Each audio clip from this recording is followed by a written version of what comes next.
Sama Tuhan, kita mau ketemu Tuhan, kita mau mengagungkan nama Tuhan, kita mau mengucap syukur karena setiap kebaikan-kebaikan Tuhan. Saudara, mari bersukacita bersama, dan hari ini kita juga ditambah-tambahkan sukacitanya karena kita akan mengadakan perjamuan kudus bersama. Jadi untuk saudara-saudara sekalian yang mungkin belum mendapatkan roti dan anggur, dipersilahkan ada di depan, bisa diambil, dan juga untuk setiap saudara yang mau memberikan persembahan secara cash juga amplopnya disediakan di depan. Hari ini kita mau datang kepada Tuhan, kita mau sama-sama menyembah Tuhan, kita mau sama-sama menaikkan puji-pujian kita bagi Tuhan.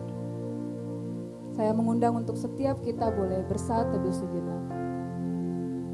Kita berdoa pribadi, berdoa kepada Tuhan kita.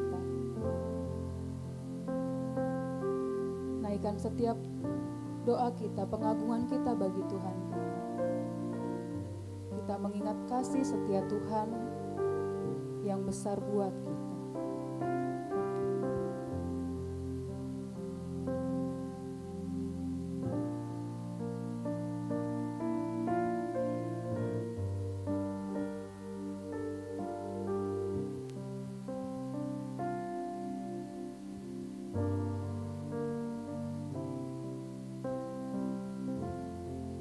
Tuhan Yesus, ini kami setiap anak-anak-Mu, ini kami Tuhan, orang-orang yang mengasihi Engkau, orang-orang yang dikasihi Engkau. Saat ini Bapa, dalam ibadah ini, kiranya Tuhan menolong kami Bapa, biar kami, hati kami, pikiran kami tertuju kepada Tuhan, fokus sama Tuhan, dan Tuhan, ibadah kami memuliakan nama Tuhan, dan kami layak di hadapan Tuhan. Kami berdoa untuk setiap jemaat yang hari ini hadir Tuhan, untuk setiap pelayan-pelayan Tuhan, kami rindu, kami dilayakkan Tuhan, kami rindu, kami disempurnakan sukacitanya lagi sama Tuhan. Terima kasih Bapa. Kami berdoa untuk ibadah pada pagi hari ini, hanya di dalam nama Tuhan Yesus Kristus. Amin. Mari kita pujikan kasih yang terindah, hati yang mulia. Saudara, kita mengingat lagi bahwa kebaikan-kebaikan Tuhan bagi hidup kita, keselamatan yang Tuhan sudah berikan bagi kita. Kita mau naikkan pujian kita yang dari hati terdalam kita untuk Tuhan kita, Yesus Kristus. Kasih yang terindah,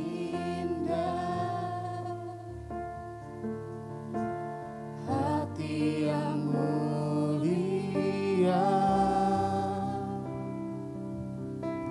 hanya ku temukan di dalam-Mu,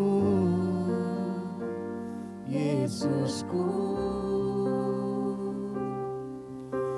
Pujian dari hatiku selalu di setiap waktuku, tiada pernah berubah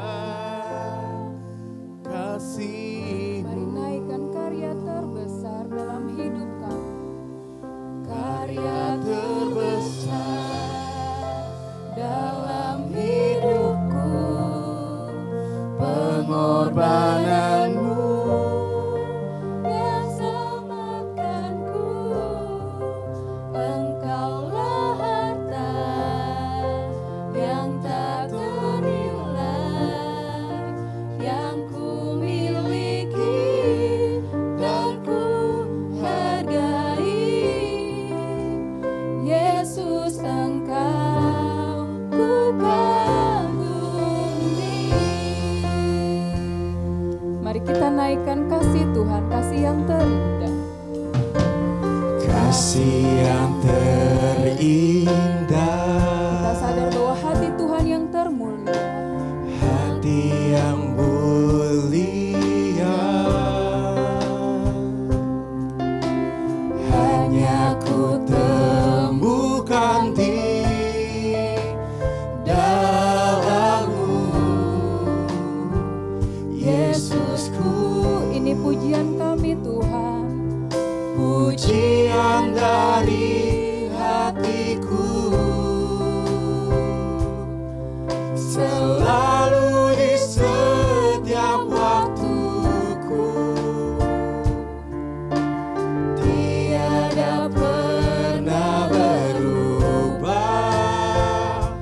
kasih-Mu. Karena karya-Mu besar, Karya terbesar dalam hidupku, pengorbanan-Mu yang selamatkanku. Engkaulah harta yang tak ternilai yang ku miliki, dan karya terbesar dalam hidup kami. karya terbesar dalam hidupku, pengorbanan-Mu yang selamatkanku. Engkaulah harta yang tak ternilai yang ku miliki, dan ku hargai. Kami mau menaikkan karya terbesar Dalam hidupku, pengorbanan-Mu Tuhan, pengorbanan-Mu yang selamatkanku. Engkaulah harta yang tak ternilai yang ku miliki, dan ku hargai. Yesus, Engkau ku kagumi. Yesus Engkau ku kagumi. Yesus, Engkau ku kagumi. Yesus, Engkau ku kagumi. Benar Tuhan, Engkau kami kagumi. Kasih-Mu tiada duanya dalam hidup kami.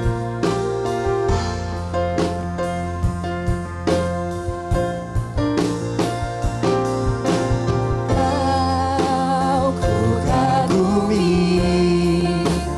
dalam hati, kasih-Mu tiada duanya.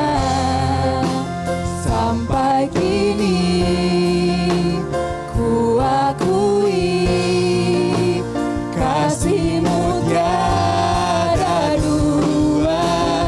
Kau ku kagumi dalam hati, kasih-Mu tiada duanya. Sampai kini ku akui, Mari saudara kita nyatakan Engkau tiada duanya. Kau ku Kagumi dalam hati, kasih-Mu tiada duanya. sampai kini Kau masih kami kagumi. Sampai kini ku akui, kasih-Mu tiada duanya. Amin. Kasih Tuhan tiada duanya, kasih Tuhan tiada tandingannya. Sekali lagi saya menyapa kita semua ya. Shalom saudara-saudara. Shalom, kita sama-sama bersuka cita. Mungkin boleh ya, tos angin ke kanan kiri saudara-saudara kita. Tos sama angin gitu ya. Iya. Kita masih mau lanjutkan sukacita kita sama-sama saudara. Mari kita bangkit berdiri. Kita pujikan, kita mau nyatakan bahwa Tuhan Yesus baik, Dia teramat baik dalam hidup kita. Di hadapan kemegahan Tuhan kita mau datang sama Tuhan. Kita mau bersorak-sorai bagi nama Tuhan. Di hadapan kemegahan-Mu ku datang menyembah-Mu, membawa hatiku, membawa hidupku. Ku teringat kasih setiamu di dalam. Sungguh Engkau baik, sungguh Engkau baik. Di dalam hidupku. Di dalam Semua kita boleh angkat tangan ya. Engkau baik, teramat baik. Engkau baik, teramat baik. Engkau baik, teramat baik. Engkau baik, teramat baik. Engkau baik, teramat baik. Di hadapan kemegahanmu ku datang menyembah. Mari saudara, kita bawa hati kita, kita bawa hidup kita, membawa hidupku. Ku teringat kasih setiamu di dalam setiap langkahku. Sungguh engkau baik. Di dalam Bersama-sama Engkau baik, teramat baik. amin. Engkau baik Tuhan. Engkau baik, teramat baik. Tuhan Yesus baik. Engkau baik, teramat baik. Engkau baik. Kita mau bertepuk tangan sama-sama ya. Engkau baik, teramat baik. Baik, teramat baik. Engkau baik, teramat baik. Kita nyatakan engkau baik. Engkau baik, Teramat baik. Engkau baik. teramat baik. Amin. Beri kemuliaan bagi nama Tuhan kita Yesus Kristus. Saudara, kita masih mau lanjutkan sukacita kita. Kita masih mau nyatakan bahwa Tuhan kita Dia baik. Engkau baik Tuhan, Engkau sangat baik. Kasih setia Tuhan tidak pernah berubah. Engkau baik, sangat baik. Kasih setiamu tak pernah berubah. Nyatakan Tuhan baik. Engkau baik, Tuhan sangat baik. baik. Kasih setiamu tak Engkau pernah baik. berubah. Engkau baik, sangat baik. Kasih setiamu tak pernah berubah. Engkau baik, sangat baik. Kasih setiamu Engkau tak baik, pernah sangat baik. berubah. Engkau baik, sangat baik. Kasih setiamu tak pernah Amin, saudara. berubah. Engkau baik, sangat baik. Kasih setiamu Nyatakan dengan tak sungguh-sungguh, pernah engkau baik. Engkau baik, sangat baik. Kasih setiamu tak pernah berubah. Engkau baik, sangat baik. Kasih setiamu tak pernah berubah. Amin. Tuhan baik, Dia sangat baik. Kasih setianya tidak pernah berubah. Amin. Kita beri kemuliaan bagi nama Tuhan kita. Dia yang baik buat kita, Dia yang luar biasa mengasihi kita. Amin. Saudara dipersilakan untuk duduk. Saat ini ketika kita datang sama Tuhan, kita menaikkan puji-pujian kita mendengarkan firman Tuhan. Bahkan hari ini kita akan mengadakan perjamuan bersama. Kita akan masuk ke dalam firman Tuhan. Mari saudara, kita siapkan hati kita. Minta Tuhan untuk mengajar kita memiliki hati yang bijaksana.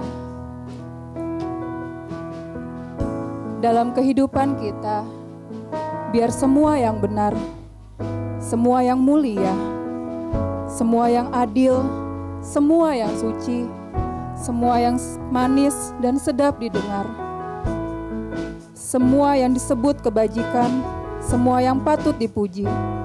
Dalam hidup kita mau lakukan itu semua. Dan kiranya kita memuliakan nama Tuhan dalam hidup kita. Ajar kami Tuhan, menghitung hari-hari kami.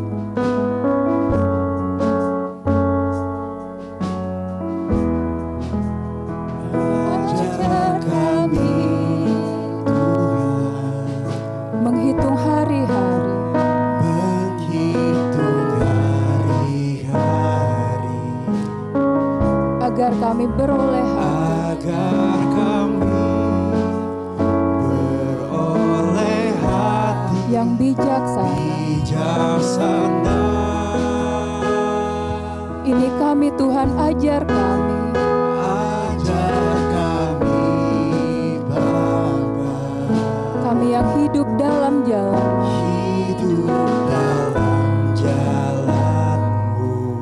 biar semua rencana-Mu Tuhan, agar semua rencana-Mu digenapi. sekali lagi kita pujikan, ajar kami.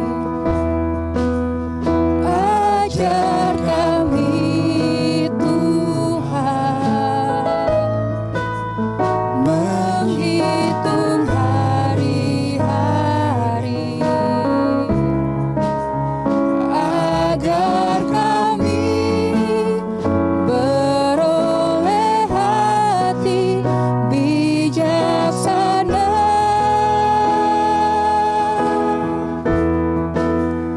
Ajar kami Bapa, hidup dalam jalan-Mu, agar semua rencana-Mu digenapi.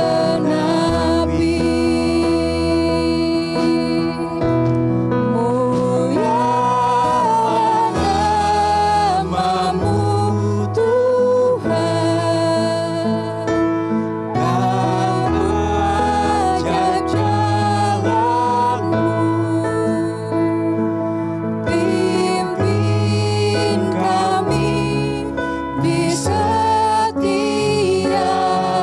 Waktu besar setia-Mu Tuhan, besar setia-Mu Tuhan, agunglah karya-Mu. Yesus, kami bersyukur padamu.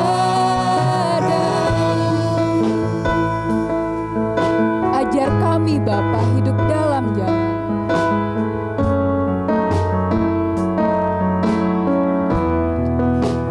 ajar kami Bapa hidup dalam jalan-Mu, hidup dalam jalan-Mu, agar semua rencana-Mu, agar semua rencana-Mu digenapi. kami mau nyatakan mulia nama-Mu Tuhan. Mulia nama-Mu Tuhan,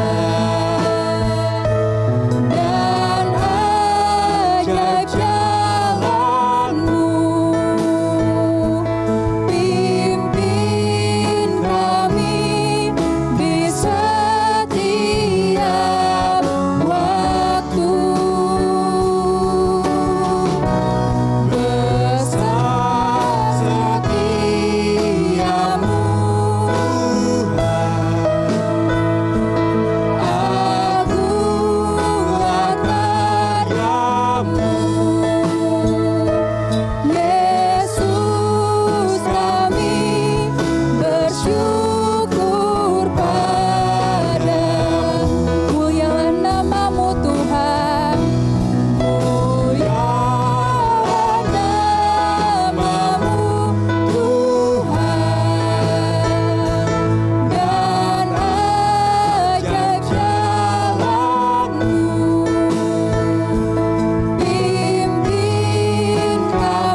Besar setiamu Tuhan, agunglah karyamu.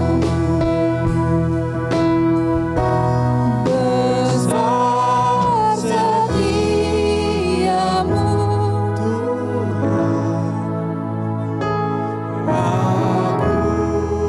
Agunglah karyamu, Yesus, kami bersyukur padamu. Amin. Yesus, kami bersyukur padamu. Sebelum kita mendengarkan firman Tuhan, kita mau berdoa bersama-sama untuk adik-adik kita, untuk anak-anak kita yang akan memasuki sekolah minggu. Untuk adik-adik, Yuk, maju ke silakan depan. maju ke depan. Terima kasih untuk orang tua. Kadang-kadang untuk anak-anak percaya kepada Tuhan Yesus itu perlu pengorbanan orang tua ya. Harus bangun pagi, berdoa malam-malam supaya anak-anak bisa datang di sekolah minggu. Halo, apa kabar? Ada yang ulang tahun ya hari ini? Oh, siapa? Jeremiah ulang tahun? Hah? Depannya J loh. Siapa? James. Oh, yang keberapa? 7. Oh, luar biasa kok. Gitu loh, seneng gitu ya. Happy birthday, lilin ulang tahunnya mana? Belum ada nanti. Kita doakan anak-anak kita, happy birthday James. Happy birthday semua ya, semua ulang tahun ya. Kita berdoa buat anak-anak kita supaya mereka belajar, bertumbuh, mengenal Tuhan. Saudara, jangan lelah sebagai orang tua untuk menceritakan Tuhan Yesus kepada mereka. Mari kita berdoa anak-anak. Bapa di surga, terima kasih Engkau sungguh baik dalam hidup kami. Terima kasih untuk anak-anak yang mulai percaya dan mengenal Yesus Kristus sebagai Tuhan dan Juru Selamat mereka. Kami berdoa untuk mereka ini yang akan belajar firman Tuhan di kelas mereka masing-masing. Tuntun mereka, biarlah Roh Kudus ikut ambil bagian di dalam mengajar mereka tentang kebaikan Tuhan. Bapa, terima kasih. Kami berdoa untuk anak-anak ini di dalam nama Tuhan Yesus. Amin. Thank you, thank you.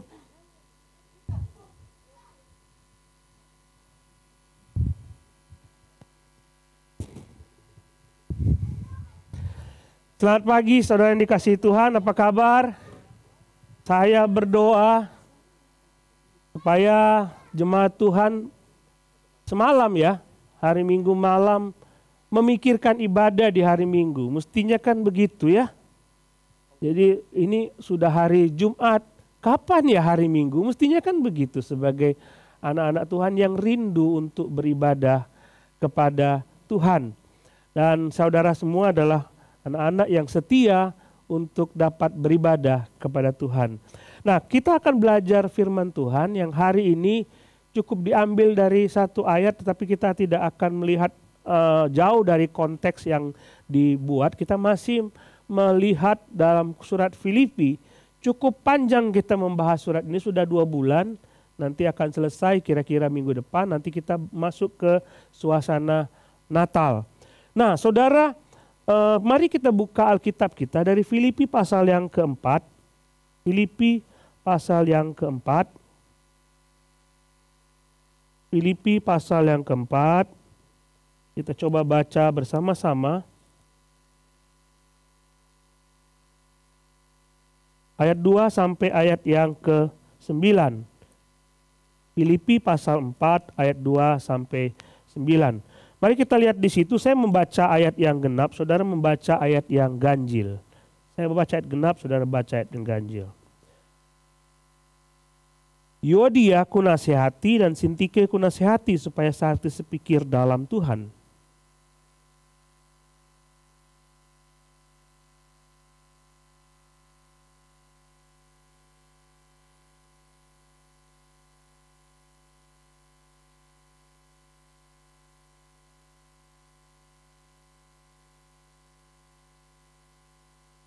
Bersukacitalah senantiasa dalam Tuhan. Sekali lagi kukatakan bersukacitalah.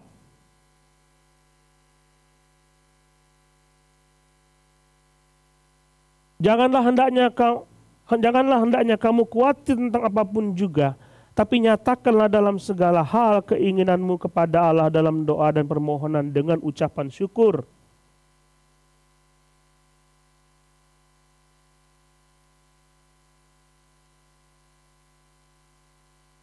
Jadi akhirnya saudara-saudara, semua yang benar, semua yang mulia, semua yang adil, semua yang suci, semua yang manis, semua yang sedap didengar, semua yang disebut dengan kebajikan dan patut dipuji, pikirkanlah semuanya itu.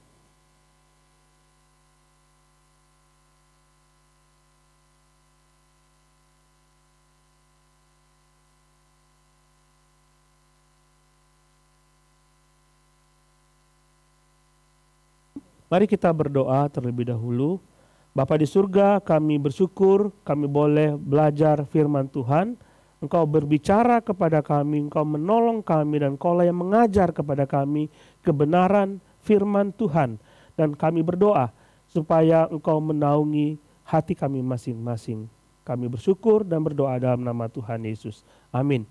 Saudara, kita akan konsentrasi kepada ayat 8. Ayat ini sangat terkenal sekali, benar ya? Siapa di antara saudara yang belum pernah dengar ayat ini? Ada? Oh, semua sudah tahu. Semua sudah tahu Filipi 4 ayat yang ke-8. Bukan mungkin hafal. Jadi akhirnya saudara-saudara, semua yang benar, semua yang mulia, semua yang adil, semua yang suci, semua yang manis, semua yang sedap didengar, semua yang disebut dengan kebajikan dan patut dipuji, pikirkanlah semuanya itu. Pikirkan yang tadi, daftar-daftar yang disebutkan tadi. Nah, Rasul Paulus menulis surat Filipi dan mengatakan akhirnya saudara, dan akhirnya. Berarti dia sudah mengajarkan semua kepada jemaat Filipi, ini loh yang harus kamu lakukan. Ini loh yang harus terjadi kepada dirimu sebagai orang-orang yang percaya kepada Kristus. Tapi melakukan firman Tuhan itu bukanlah sesuatu yang mudah, benar kan? Jadi kalau Tuhan mengatakan dalam Filipi pasal 2, disebutkan di situ, hendaklah kamu menaruh pikiranmu seperti Kristus yang merendahkan diri bahkan taat sampai mati di atas kayu salib. Bagaimana kita melakukan itu?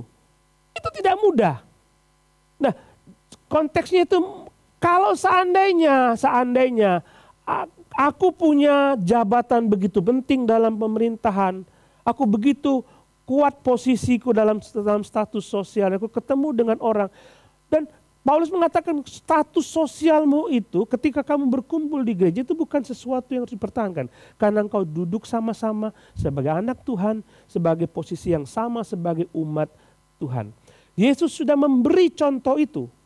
Memberi contoh itu kepada kita semua. Dia statusnya itu Allah. Tetapi ia itu statusku sebagai Allah, tapi aku mau merendahkan diri supaya kamu bisa selamat. Dan ini diajarkan semua kepada jemaat Filipi yang disebut sebagai orang-orang Kristen. Tetapi itu tidak mudah karena di dalam gereja Filipi ada Yudea dan Sintike yang tidak mau merendahkan diri. Tidak mau menaruh pikiran dan perasaannya di dalam Yesus Kristus sehingga terjadilah percecokan seperti itu. Dan banyak lagi ajaran-ajaran lain yang Paulus nyatakan di dalam surat Filipi yang seharusnya kita sebagai orang Kristen dengan mudah melakukannya. Tapi kenapa banyak orang Kristen susah untuk taat kepada firman Tuhan? Kenapa bagi orang-orang Kristen susah untuk taat kepada Tuhan? Waktu saya di Bangka, saya diminta untuk mengajar Alkitab. Mereka pengen ada pelajaran Alkitab. Oke, kita belajar. Biasanya saya ngajar doktrin. Tapi kali ini saya mengajar sesuatu yang praktis. Yaitu bagaimana kita mengenal kehendak Tuhan. Ada banyak, hampir 30 orang yang hadir pada waktu itu. Dan saya mengajar bagaimana mengenalkan. Saya tanya kepada semua. Oke, di antara kalian semua, siapa yang mau tahu kehendak Tuhan dan mau melakukan firman Tuhan, kehendak Tuhan? Semua angkat tangan. Saya yakin semua mau sini ya. Halo? Saudara mau tahu kehendak Tuhan? Nah, mau melakukan kehendak Tuhan? Amin, semua mau. Tapi begitu ditunjukkan apa maunya Tuhan. Kita mulai. Saya tadi baru cerita sama Bang Romi. Oh, Tuhan maunya saya jadi pendeta. Tuhan saya mau jadi, terserah Tuhan lah. Begitu Tuhan bilang mau jadi pendeta, kamu harus jadi pendeta, meninggalkan segala sesuatu, mulai mikir saya. Rela nggak meninggalkan segala sesuatu. Ini persoalan kita. Kalau kita memutuskan sesuatu, pertimbangan apa yang mulai dalam pikiran kita untuk dapat memutuskan sesuatu itu? Apa yang menjadi dasar pertimbangan kita? Karena apa yang kita pikirkan itu akan keluar. Menjadi dasar pertimbangan kita. Kemarin saya beli makanan online. Biasanya saya baca review. Kali ini saya tidak baca review. Oh ini enak ini. Gambarnya enak. Saya beli. Sudah beli. Your food in the kitchen ya. Tulisnya kira-kira seperti itu. Jadi makananmu ada di dapur, sudah disiapkan. Setelah itu saya baca reviewnya 3,3. Dan komentarnya itu lama 45 menit. 45 menit. Di kitchennya belum nganternya. Jadi ya jam 2 lebih saya makan siang. Saya tidak baca itu. Karena saya tidak pikirkan. Pokoknya saya pesan lah. Saya mau lapar, saya lihat saya mau makan. Saya pesan aja. Beli, dan saya tidak membuat pertimbangan-pertimbangan yang lain untuk memesan makanan itu. Jadi saudara, kalau misalnya Paulus mengatakan semua yang adil, semua yang sedap didengar, pikirkanlah semuanya, itu dalam ayat 8 ini. Dia memberikan sebuah daftar bagi kita untuk menjadi bahan pertimbangan kita sebelum kita memutuskan sesuatu. Karena kalau bahan pertimbangan kita salah, maka keputusan kita pun akan salah. Di komputer tuh ada yang namanya garbage in, garbage out. Sampah yang masuk, ya sampah yang keluar. Maksudnya kalau kita mengolah keputusan itu berdasarkan sesuatu yang salah, maka keputusan yang keluar itu pasti salah. Contohnya kalau saudara buat kue, ini bahannya apa ya? Ini ada mutunya, anak-anak beli martabak ini beda loh kalau pakai mentega ini sama mentega ini mahal, beda mahalnya, harganya. Tapi rasanya tidak bisa ditipu dengan harga itu, bahan itu. Jadi bahan apa yang saudara pakai untuk buat kue itu menentukan rasa. Demikian juga bahan pertimbangan itu akan menjadi bahan pertimbangan kita, akan menentukan hasil akhir dari keputusan kita. Misalnya begini saudara, banyak orang mengambil keputusan berdasarkan pengalaman masa lalu. Banyak orang mengambil keputusan berdasarkan masa kecil dia. Berdasarkan apa yang dididik orang dalam keluarga. Itu mereka ambil keputusan. Itu tidak salah memang. Tapi Paulus ingin meluruskan bahwa engkau, pikiranmu sudah diubah oleh Yesus. Dan hendaklah engkau menggunakan pikiran yang sudah dirubah itu untuk mengolah semuanya. Menjadi sesuatu yang berkenan kepada Tuhan. Sayangnya daftar ini tidak dipakai oleh orang Kristen untuk memikirkan sesuatu. Bahkan banyak orang Kristen yang bertindak, yang berucap tanpa berpikir panjang terlebih dahulu. Sayang ya. Tanpa berpikir panjang terlebih dahulu dia mengucapkan sesuatu. Nah firman Tuhan dalam Amsal pasal yang ke-23 ayat yang ke-7 berkata, sebab seperti orang yang membuat perhitungan dalam dirinya, demikianlah ia. Bagaimana dia berpikir, begitulah orang itu. Benar nggak? Ini nggak bisa kita bantah, ini Alkitab yang ngomong. Bagaimana cara kamu berpikir, bagaimana pikiranmu, itulah engkau. Kalau engkau berpikir kamu tidak mampu, ya kamu gak mampu. Kalau berpikir kamu hebat, ya itulah kamu. Nah, saya tidak mengajarkan pikiran positif. Positive thinking satu sisi bagus, tapi di sisi lain tidak bagus. Karena positive thinking diajarkan oleh motivator-motivator. Kita pikir positif saja. Maksudnya kita didorong oleh hal-hal yang bersifat positif. Tapi belum tentu hal yang positif itu sesuai dengan apa yang Tuhan mau. Jadi kita mesti mengolah itu. Apa yang kita pikirkan itulah kita sendiri. Memang Alkitab mengajarkan demikian. Nah, untungnya bagi kita, kita ini sudah diperbarui oleh Tuhan. Untungnya bagi kita diperbarui oleh Tuhan. Sehingga Roma pasal 12 ayat 2 mengatakan, janganlah kamu serupa dengan dunia ini, tapi berubahlah oleh pembaharuan budimu, sehingga kamu dapat membedakan manakah kehendak Allah, apa yang baik, yang berkenan kepada Allah, dan yang sempurna. Untungnya, kalau dia percaya kepada Yesus, saudara percaya kepada Yesus, hati dan pikiran saudara sebenarnya sudah diubah. Ayat ini adalah ayat yang bersifat pasif. Engkau diubah, berubahlah oleh pembaharuan budimu. Artinya engkau menyerahkan dirimu sendiri, semua pikiranmu sendiri diubah oleh Tuhan. Pada waktu kita percaya, seharusnya pikiran kita sudah diubah oleh Tuhan. Sehingga saudara, kalau ada orang Kristen yang berpikir berbeda dengan Tuhan, itu adalah orang yang aneh. Tidak mungkin terjadi. Melawan Tuhan. Pikiran kita adalah pikiran yang sudah diubah oleh Tuhan. Benar nggak seperti itu? Cara kita berpikir, cara kita ngomong, cara kita bertindak, bagaimana kita memutuskan sesuatu berbeda sebelum kita percaya kepada Tuhan. Benar? Cara kita menghadapi persoalan itu sama sekali berbeda karena pola pikir kita itu sudah diubah oleh Tuhan. Nah, banyak orang memakai pertimbangannya pribadi sehingga hidupnya kacau. Nah, saya ingin bicara ini kepada saudara.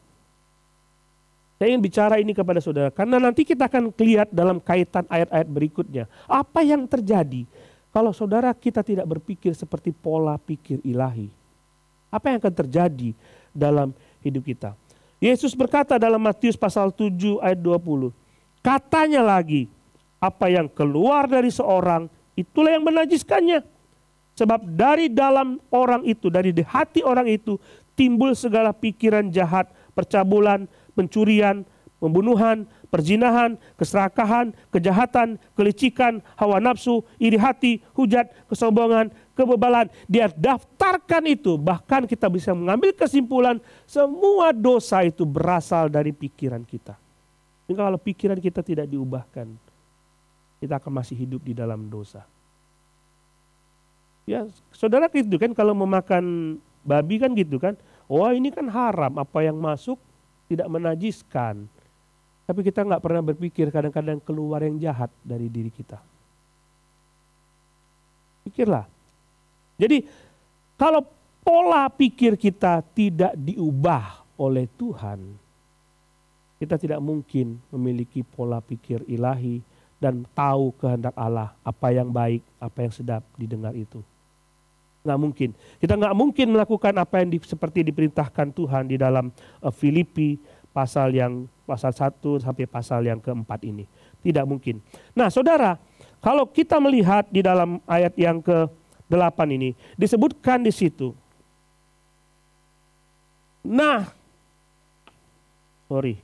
Disebutkan di situ.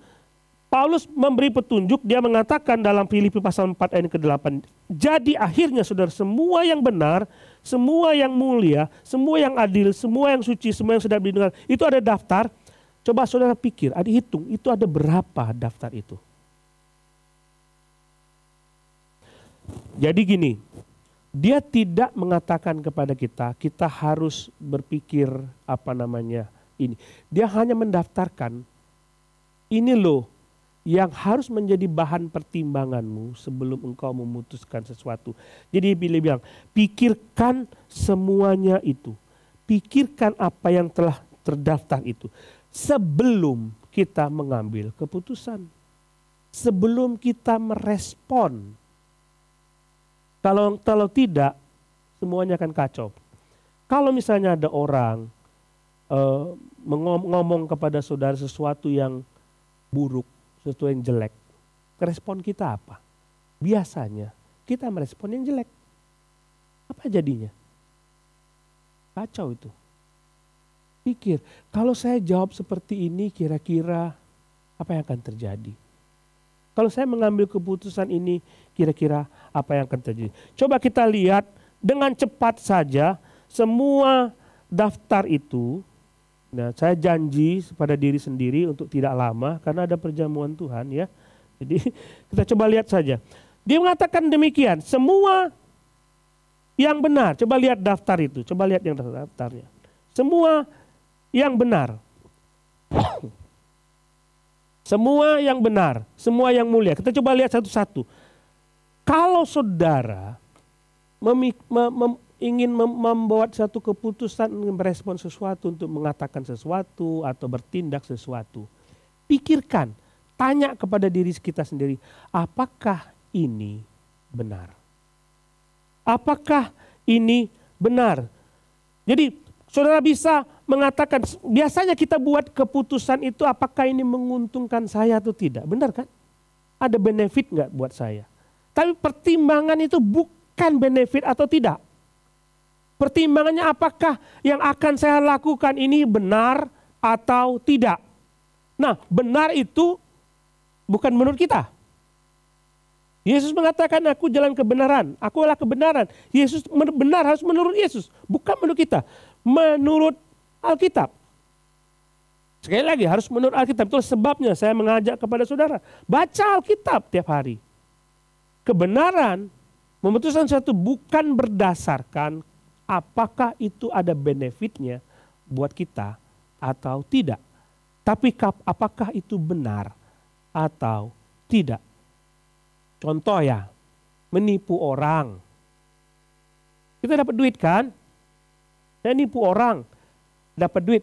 Ada benefit, ada untung? Ada untungnya, tapi benar nggak? Nggak benar. Pikir, ini benar atau tidak. Sekalipun kita tidak melakukan itu dan kita rugi, lebih baik kita taat kepada firman Tuhan. Kita coba lihat lagi, apakah yang saya ingin putuskan ini mulia? Apa yang saya pikirkan ini mulia atau tidak? Lalu yang ketiga, apakah ini adil? Adil harus dengan kacamata Tuhan, bukan kacamata kita. Nggak bisa dengan kacamata kita. Apakah adil semuanya itu? Kemudian disebutkan di situ, apakah itu suci, kudus? Pertimbangan, kalau saudara melakukan sesuatu ini berkenan nggak sama Tuhan? Membuat saya lebih kudus atau saya lebih najis? Pikir itu. Kalau itu membuat kita lebih najis, tinggalkan. Tinggalkan itu. Kemudian disebutkan di situ, semua yang manis. Semua yang manis. Itu artinya hubungan kita dengan sesama. Bagaimana perilaku kita dengan seseorang? Apakah kita berlaku lovely, manis, penuh mengasihi kepada seseorang? Kira-kira kalau ada orang yang mencaci maki kita, kira-kira respon kita terhadap orang itu apa? Ada orang gak sependapat dengan kita? Kira-kira respon kita apa? Kebanyakan orang mengatakan, ya dia gak baik bagi saya. Atau kita memikirkan sesuatu di rumah kita pikir-pikir, mudah-mudahan dia dikutuk oleh Tuhan. Biasanya begitu, cara manusiawi. Tapi kita gak pernah berpikir, saya mengasihi dia. Dan kita gak pernah berpikir hal-hal yang baik buat orang itu. Semua yang manis. Kita berpikiran buruk, berprasangka buruk. Ketika kita dikecewakan, kita marah, timbul kepahitan, sehingga tidak ada damai dalam diri kita. Apakah lovely, manis?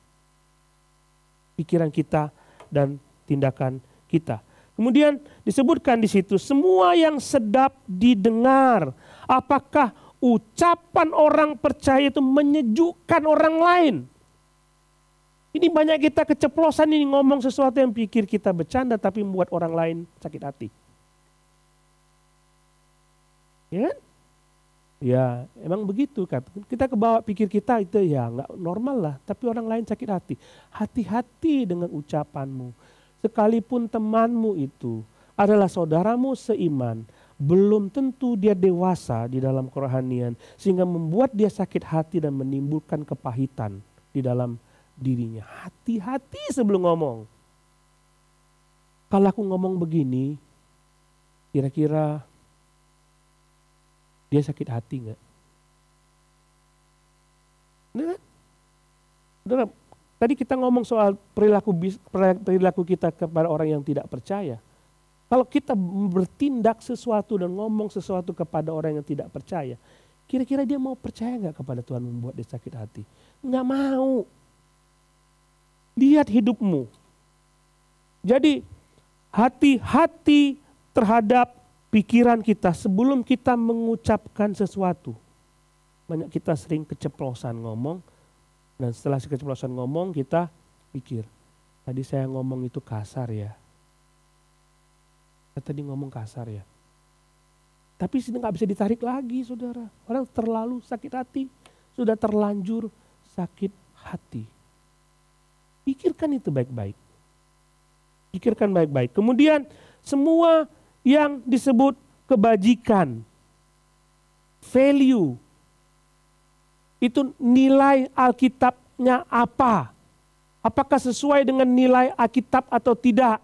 Standar Alkitab atau tidak? Semua kita pertimbangkan matang-matang. Apa nilai-nilai Alkitab itu bisa kita serapkan di situ. Kemudian yang patut dipuji, apakah kita berkonsentrasi pada hal-hal yang baik ketika kita melihat orang lain? Atau kita hanya memikirkan kesalahan, mudah sekali kita melihat kesalahan orang lain. Tidak pernah kita memikirkan kebaikannya. Sulit ya, namanya juga manusia ya. Kalau ada orang lain sudah berbuat salah, kita selalu punya stigma negatif terhadap orang itu. Tapi Paulus mengatakan, kalau kamu melihat seseorang, sekalipun sudah tidak setuju dengan dia, apa pandanganmu terhadap orang itu? Positifkah atau negatifkah? Atau saudara menilai dia dan menganggap dia sudah tidak selevel dengan dia dan singkirkan saja? Kita harus pandang seseorang dengan kasih Tuhan. Nggak bisa kita ngomong kepada seseorang dan orang itu walaupun dia penuh banyak kekurangan, lalu kita selalu memikirkan kekurangan dia. Nggak boleh.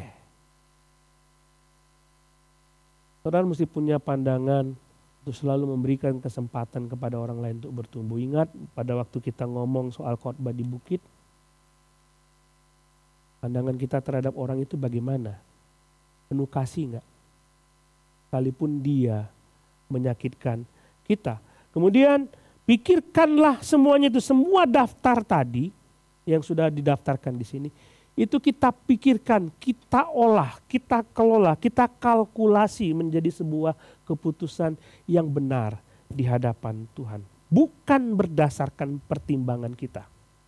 Hati-hati ya.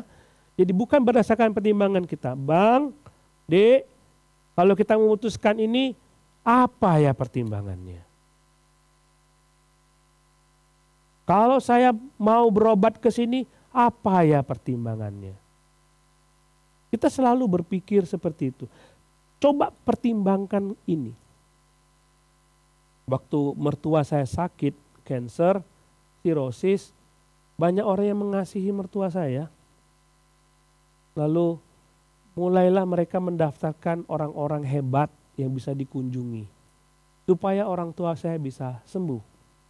Mulai nama A, nama B, nama C, nama D, nama macam-macam. Dan hampir semuanya pakai jampi.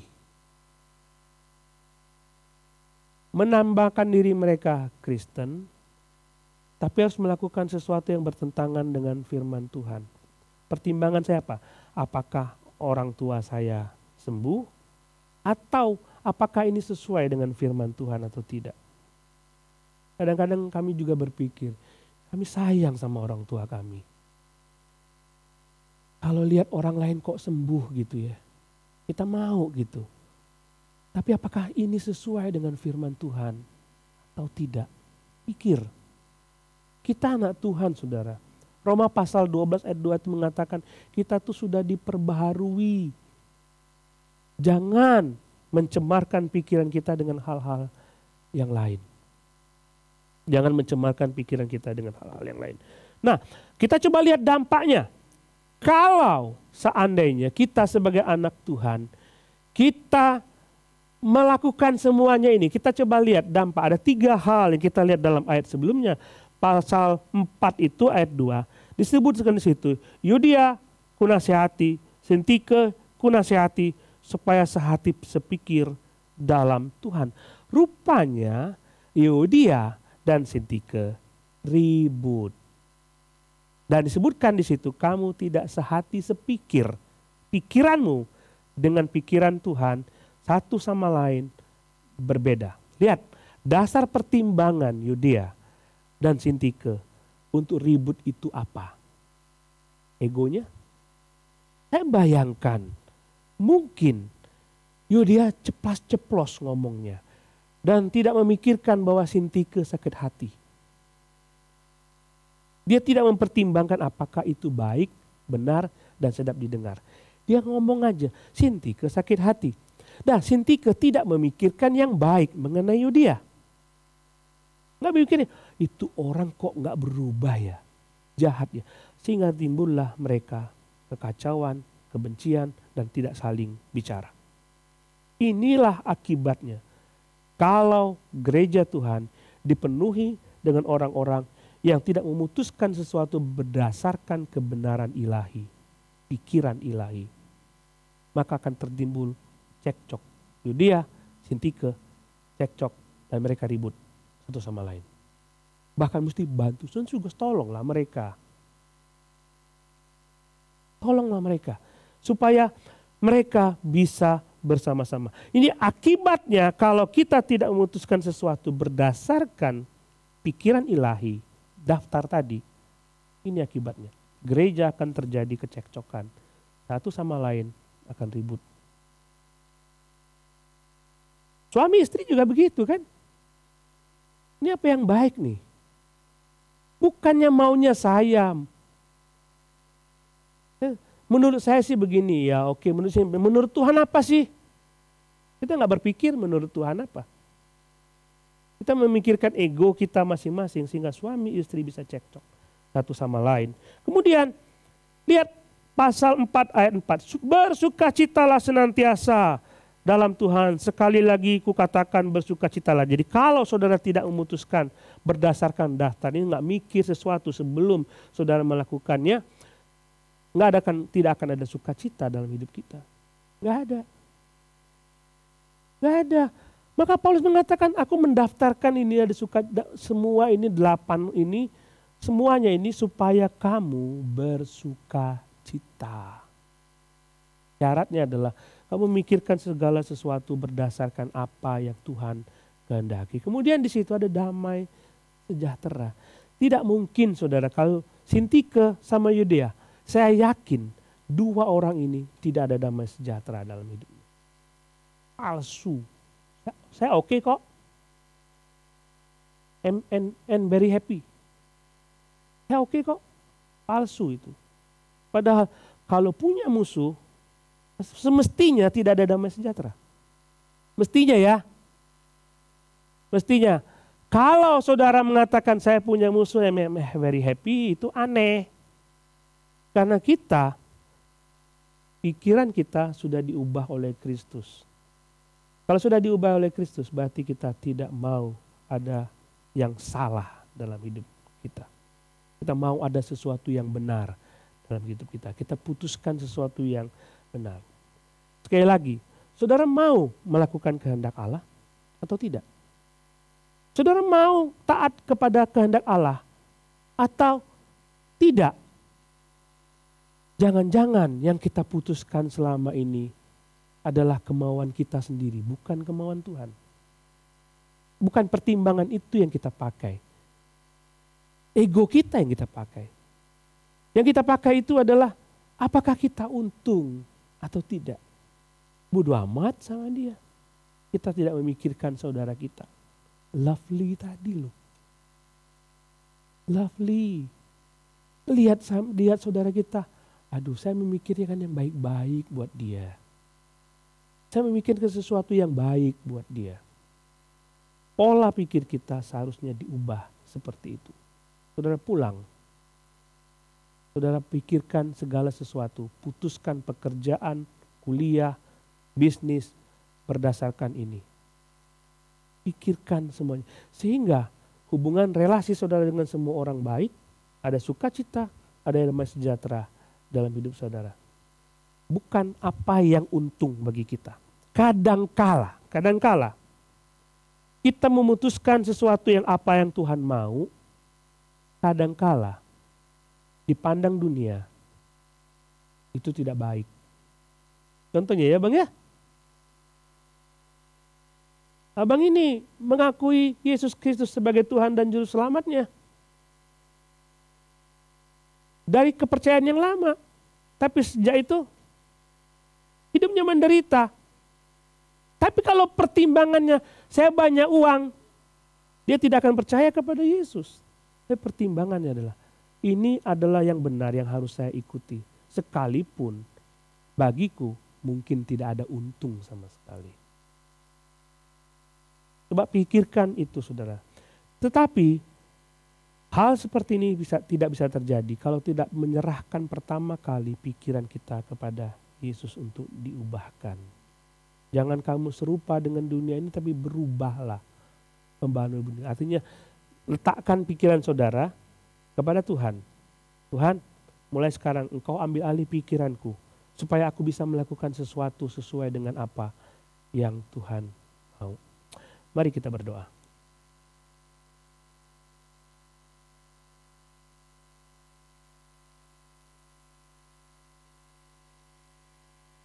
Buat komitmen saudara kepada Tuhan. Kalau selama ini, selama firman Tuhan disampaikan, saudara merasa ada sesuatu yang salah, yang pernah saudara lakukan, biarlah saudara mengakuinya di hadapan Tuhan.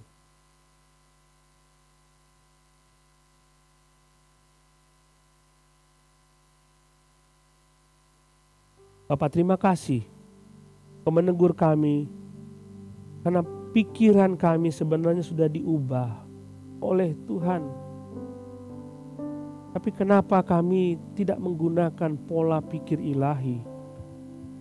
Kami hanya ingin memikirkan diri kami sendiri. Kami berdoa, mohon ampun Bapa, biarlah Tuhan menolong kami dengan kuasa Roh Kudus-Mu. Kami taat kepada kebenaran firman Tuhan. Apapun yang diputuskan oleh anak-anak-Mu, kiranya Tuhan akan menolong mereka. Bapa terima kasih. Dalam nama Tuhan sekalian berdoa. Amin. Mari kita nyanyikan lagu ini bersama-sama sebelum kita masuk ke dalam perjamuan Tuhan. Yang terutama di dalam hidup ini.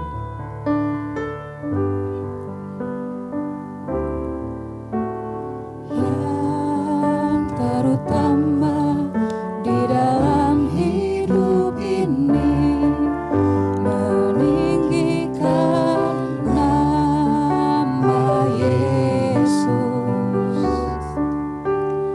Yang terutama di dalam hidup ini, memuliakan Nama yang terutama di dalam hidup ini.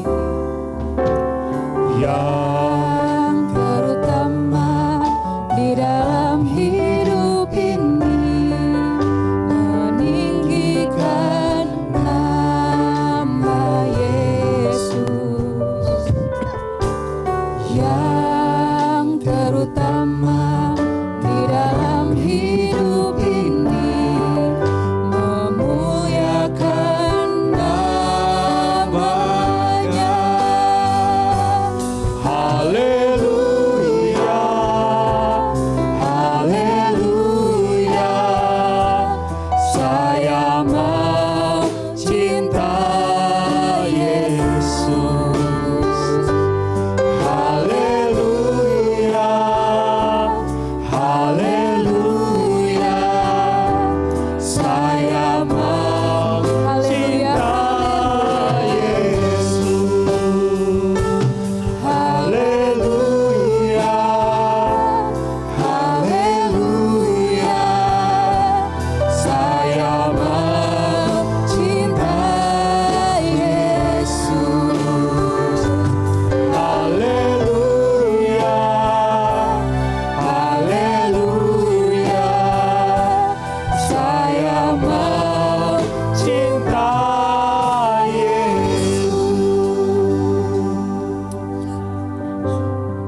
kita akan memasuki perjamuan Tuhan. Saya akan membacakan firman Tuhan dari 1 Korintus pasal 11 ayat 23. Sebab apa yang telah kuteruskan kepadamu telah kuterima dari Tuhan, bahwa Tuhan Yesus pada malam waktu ia diserahkan mengambil roti, dan sesudah itu ia mengucap syukur atasnya. Ia memecah-mecahkannya dan berkata, inilah tubuhku yang diserahkan bagi kamu, perbuatlah ini menjadi peringatan akan aku. Demikian juga ia mengambil cawan. Sesudah makan ia berkata, cawan ini adalah perjanjian baru yang dimeteraikan oleh darahku. Perbuatlah ini setiap kali kamu meminumnya menjadi peringatan akan aku. Sebab setiap kali kamu makan roti dan minum cawan ini, kamu memberitakan kematian Tuhan sampai ia datang. Memastikan saja saudara sudah punya ini, sudah dipegang semua. Kalau belum ada, ambil di penyambut tamu. Ini cuma peringatan ya. Jadi saudara, perjamuan Tuhan ada roti, hosti atau anggur ini bukan bersifat magis. Kita makan roti dan minum anggur tidak akan menjadi apa-apa dalam tubuh kita, kecuali itu nutrisi saja. Ini hanya peringatan ya. Ini hanya peringatan. Nah saudara, siapa yang boleh ikut perjamuan Tuhan? Ada saudara semua yang telah percaya kepada Kristus Yesus. Kalau saudara tidak percaya kepada Yesus, saudara tidak boleh ambil bagian. Karena ini adalah bentuk pengakuan kita terhadap tubuh Kristus yang mati di atas kayu salib. Ya, tidak boleh ikut perjamuan. Jadi kalau saudara sudah percaya kepada Yesus, silakan boleh ambil bagian di dalam perjamuan Tuhan ini. Nanti kalau saya minta saudara untuk membuka bagian hostinya, saudara pegang. Jangan makan dulu, kita makan sama-sama, kita berdoa sama-sama, kita merenungkan dulu kematian Tuhan di atas kayu salib, baru kita makannya. Firman Tuhan berkata, barang siapa dengan cara yang tidak layak makan roti atau minum cawan Tuhan, ia berdosa terhadap tubuh dan darah Tuhan. Karena itu hendaklah tiap-tiap orang menguji dirinya sendiri, dan baru sesudah itu ia makan roti dan minum dari cawan itu. Karena barang siapa makan dan minum tanpa mengakui tubuh Tuhan, ia mendatangkan hukuman atas dirinya.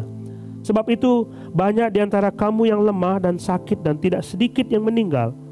Kalau kita menguji diri kita sendiri, hukuman tidak menimpa kita. Di saatnya kita untuk menguji diri kita sendiri.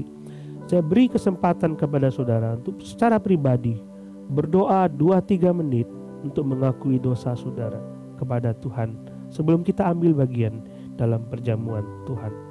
Mari kita berdoa.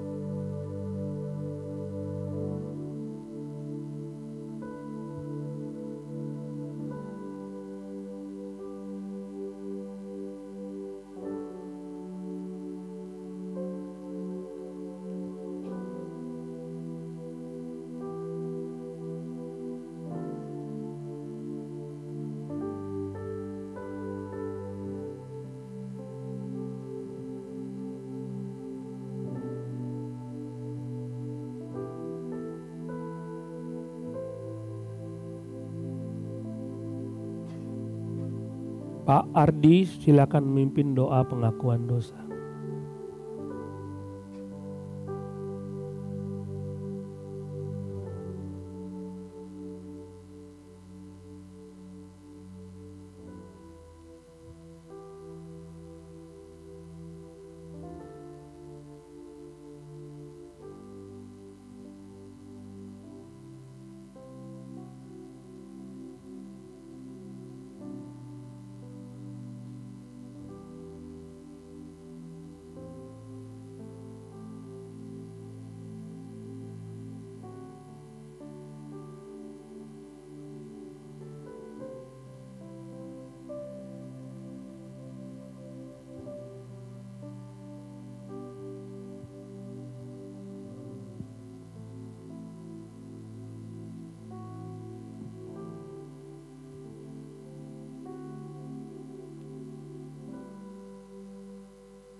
Amin. Mari kita buka bagian hostinya, kita pegang, jangan makan dulu, kita pegang. Karena ini adalah peringatan akan kematian Tuhan. Saudara pegang dan saudara merenungkan kematian Tuhan di atas kayu salib sambil berdoa. Renungkan kematian Dia, juru selamat kita di atas kayu salib yang mati buat dosa saudara.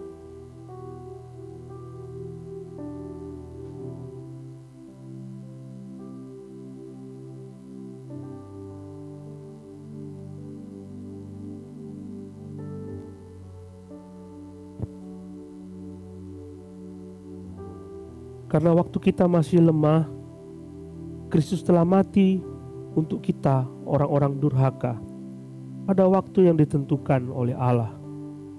Sebab tidak mudah seorang mau mati untuk orang benar, tapi mungkin untuk orang yang baik ada orang yang berani mati. Akan tetapi Allah menunjukkan kasih-Nya kepada kita oleh karena Kristus telah mati untuk kita ketika kita masih berdosa. Lalu Ia mengambil roti, mengucap syukur, memecah-mecahkannya dan memberikannya kepada mereka, katanya, "Inilah tubuhku yang diserahkan bagi kamu. Perbuatlah ini menjadi peringatan akan aku."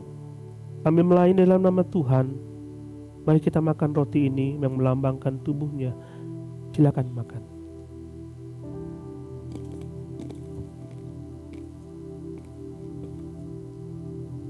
Masih dalam sikap doa, saudara.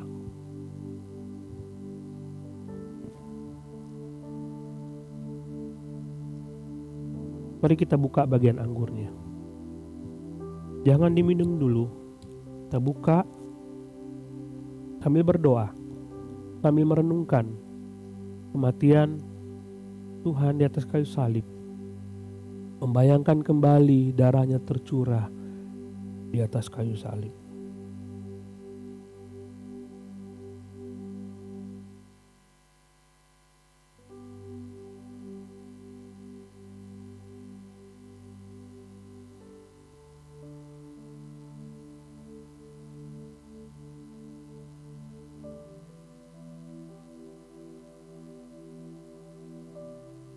Lebih-lebih karena kita sekarang telah dibenarkan oleh darah-Nya, kita pasti akan diselamatkan dari murka Allah.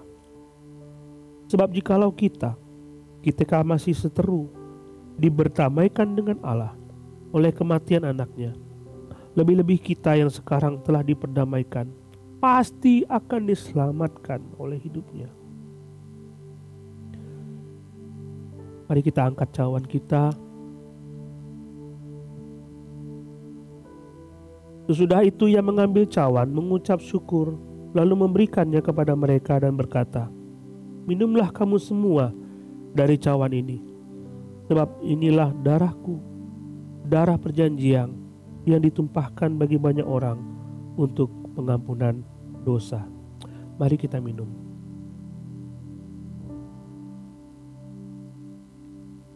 Silakan berdoa, saudara. Bersyukur untuk kematian Yesus di atas kayu salib yang menyelamatkan saudara. Silakan berdoa.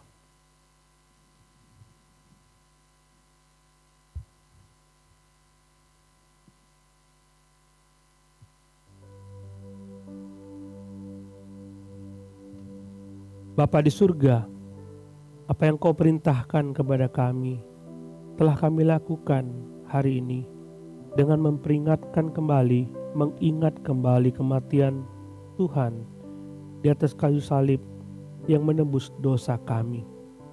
Kami bersyukur untuk anugerah keselamatan yang begitu besar, sekalipun Engkau mengorbankan diri-Mu bagi kami. Kami mengucap syukur Tuhan kepadamu, dan kami berdoa, biarlah kami akan terus semakin setia kepada Tuhan. Terima kasih Bapa untuk hari ini. Kami mengucap syukur dan berterima kasih kepadamu di dalam nama Tuhan Yesus. Amin. Amin.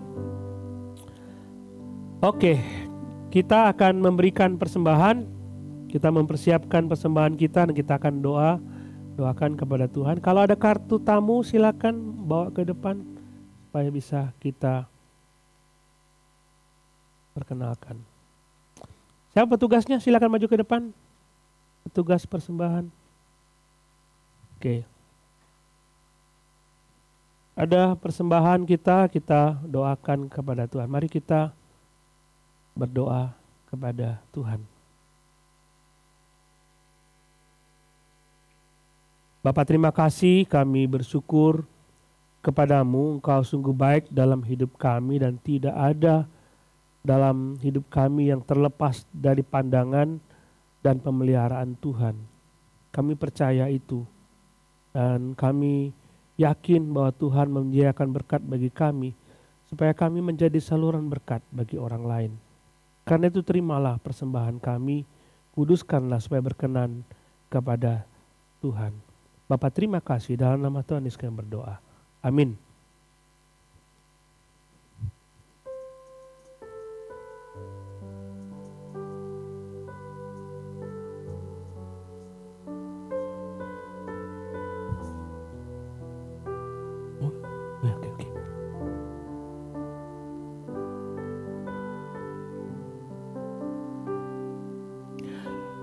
Oke, saya rasa ada tamu baru. Saya ada berkenalan dengan 2 orang di depan ini, luar biasa.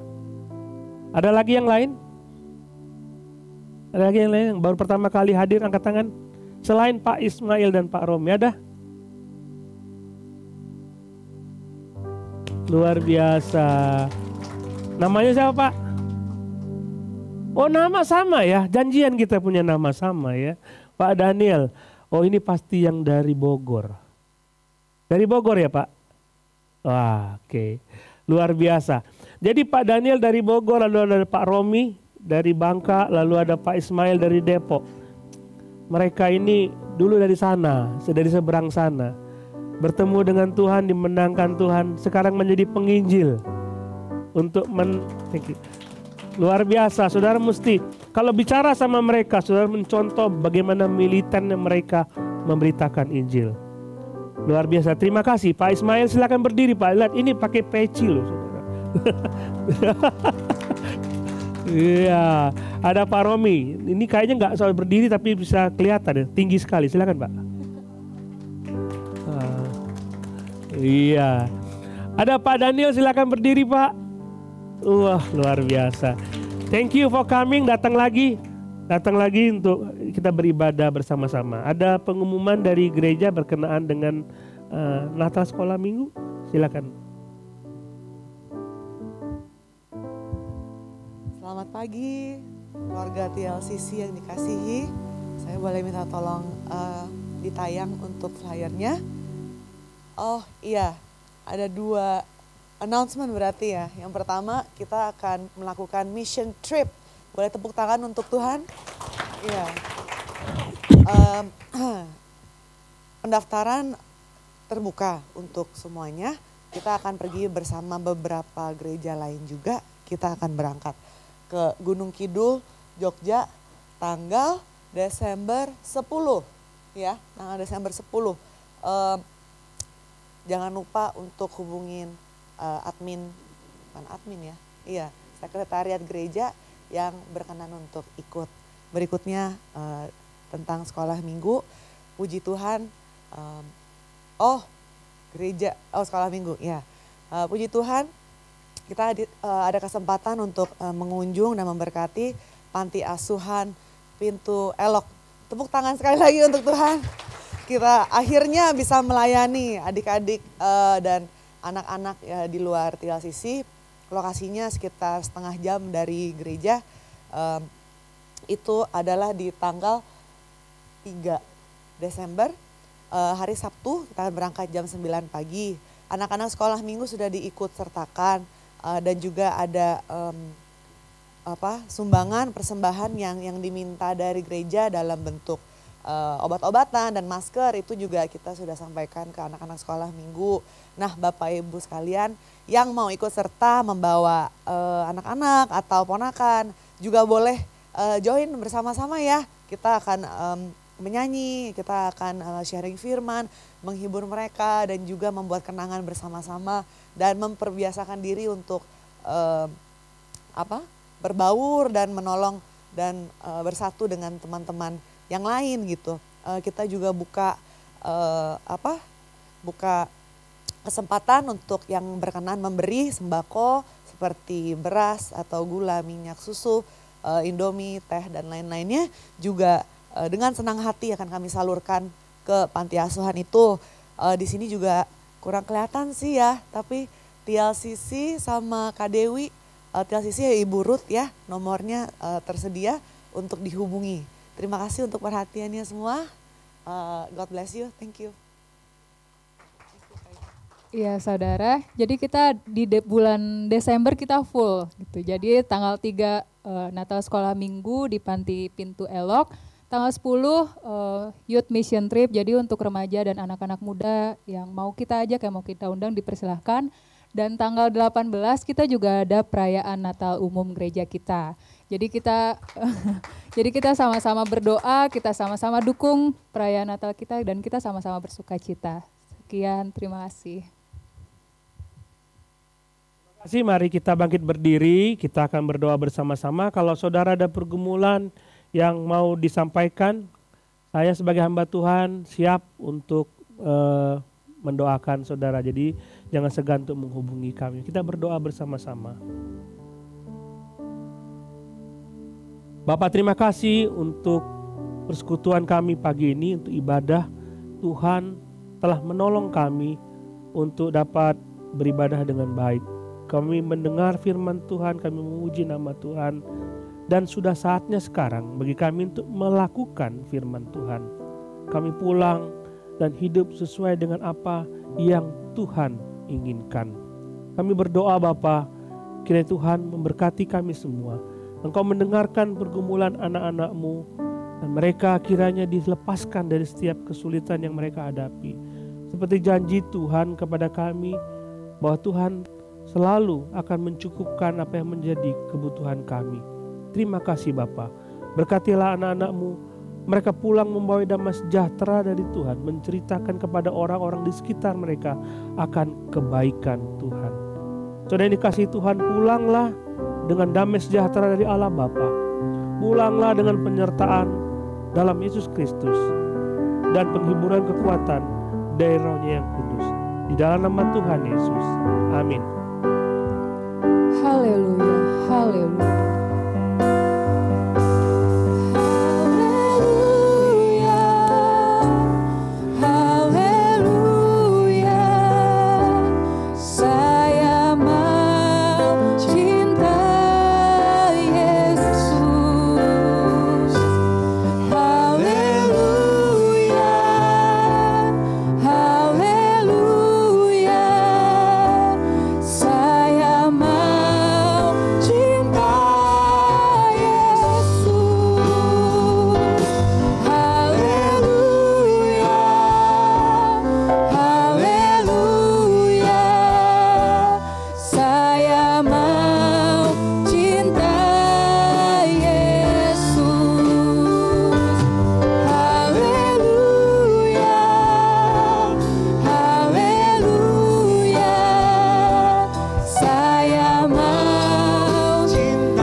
Silakan untuk duduk, kita bersatu teduh, mengucap syukur buat kebaikan Tuhan, terutama untuk ibadah kita pada hari ini.